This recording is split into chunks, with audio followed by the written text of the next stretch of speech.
Hello အားလုံးမင်္ဂလာပါဒီနေ့ကတော့ဒီ60 cap project ရဲ့ day 2ရောက်လာပါပြီပေါ့နော်အဲဆိုရင်ကျမတို့ဒီ process ကိုပဲစတင်ကြည့်လိုက်ရအောင်ပေါ့နော်ထုံးစံအတိုင်းပဲမင်းတို့ပထမဆုံးဒီရှုပ်ကိုပုံမယ် centering လုပ်မယ်လို့ရှိရင်အပေါက်ဖောင်းမယ်ပုံဖော်မယ်ပေါ့နော်ဒီအသေးစိတ်ကိုတော့မင်းကနေ့တိုင်းကိုမပြောဘဲနဲ့တော့ဒီနေ့ရဲ့ဖြစ်ပေါ်လာပုံပေါ့နော်ဗီဒီယိုမှာပြထားတဲ့အတိုင်းပဲ centering လုပ်နေတဲ့အချိန်ဆင်ပြေသွားတယ်အပေါ်ရောက်တဲ့အချိန်မှာတဖြည်းဖြည်းနဲ့ဆွေဆောင်သွားတယ်ပေါ့နော်ပထမဆုံးကတော့မင်းကပြစ်တိုင်းထောင်လုပ်ချင်တဲ့အချိန်မှာသူကလုံရင်နဲ့ပဲမင်းကဒီအချောတက်နေတဲ့ချိန်မှာပိတ်စကလေးနဲ့မတော်တဆလို့weakness ဆိုပြီးတော့မှတွေ့ရဒီအလေပေါက်တစ်ပေါက်လေးကအောက်ကျွန်းသွားတယ်ပေါ့နော်အဲ့ဒီအောက်ကျွန်းသွားတဲ့ process ကမင်းကလည်းအတန်တိုင်းလေးကိုပဲထားလိုက်တယ်မပြုတ်ဘူးမပြင်ဘူးပေါ့နော်တကယ်တော့မင်းဒီပုံရလာတဲ့ချိန်မှာ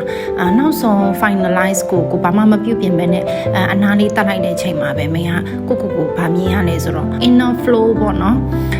ဒီ flow inward ဆိုပြီးတော့မှ main ကိုအုံနောက်ထဲရောက်လာတယ်ဖြစ်ရင်သူရဲ့အလှတရားကဘယ်လိုလဲဆို accidental beauty ပေါ့နော်အဲ့နဲ့ main ကသူရဲ့အောက်ချိန်သားလေးမှာစလုံးလေးကိုတီထွင်းလိုက်တယ်ပေါ့နော် in flow inward နဲ့ဒီ accidental beauty ဆိုပြီးတော့မှမတော်တဆပိတ်စလေးကြောင့်မလို့အဲ့ဒီအလှတရားဖြစ်ပေါ်လာတယ်ပေါ့နော်တမင်တကာလောက်တာလုံးဝမဟုတ်ပါဘူးပေါ့နော်အဲ့ဒီလိုနဲ့နောက်ဆုံးတော့ဒီလိုပုံစံဖြစ်သွားတယ်ပေါ့နော်ဒါဒီ main တို့ရဲ့ဒီ60 cap project ရဲ့ day 2 final product လေးဖြစ်တယ်ပေါ့နော်အလုံး60လုံးပြီးသွားပြီဆိုရင်မိန်းတို့ကမီးကိုအကုန်လုံးဖုတ်ပြီးလို့ရှိရင်နောက်ဆုံးဘယ်လိုပုံစံပေါ်လာလဲဆိုတာဗီဒီယိုကနေတစ်ဆင့်ပြန်လဲပြသပေးသွားမှာဖြစ်ပါတယ်ကျေးဇူးတင်ပါတယ်ဘိုင်ဘိုင်